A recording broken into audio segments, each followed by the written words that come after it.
Hello, magandang gabi mga ka-idol, ano. Second day natin dito sa Bulacan. Ngayon, mag-aalas 12 ng gabi. Sasamahan uli ako ni Prof. Baron.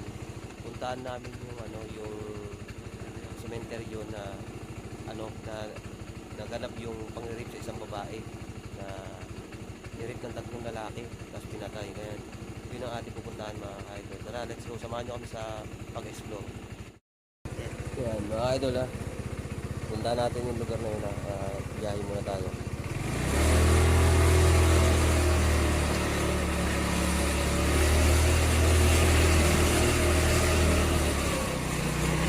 Ano ba? Kaliwa ka?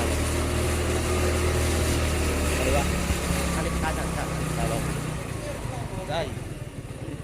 Paul dyan.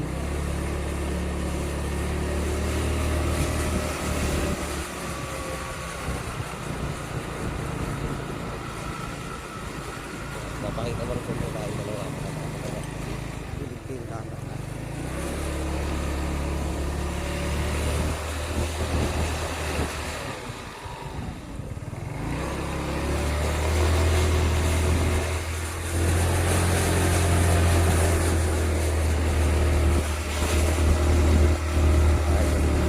Sa inyo lahat.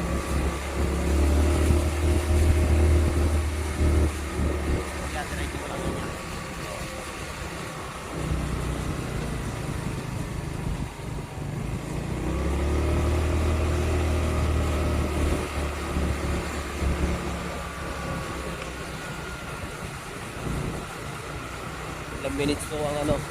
Ilang minutes ang tatakbuhin namin pag matungo ko sa sinasabi na sementeryo na yan.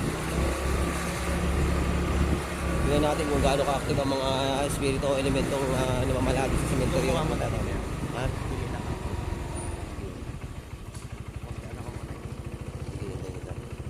Pag dito naman tayo duman, segment lang. Mga idol, bibili muna yung kasama ko.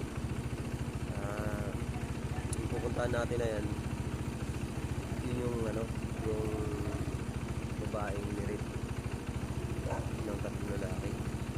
Nirip siya ng tatlong lalaki at pinatay doon sa sementeryo na yun.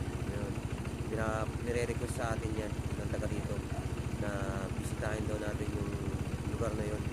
At yun niya, may sabi-sabi na may nagpaparamdam at may nakakita rin na may babae nga doon na minsan dumadaan doon sa lugar na yun. Nakaputi at may umiiyak. Kaya ngayon alamin po natin mga ka-idol kung anong bang katotohanan ang masasaksihan natin doon. Kung totoo ba ang sinasabi nila na malakas magparamdam yung babae na yun.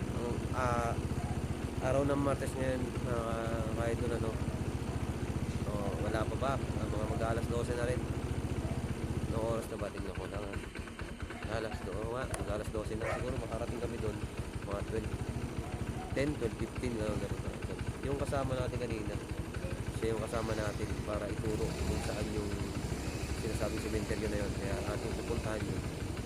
Kaya mga idol, samahan nyo kami sa pag-explore mga idol na yan. Kasama kasi ito. Diretso pa tayo dyan.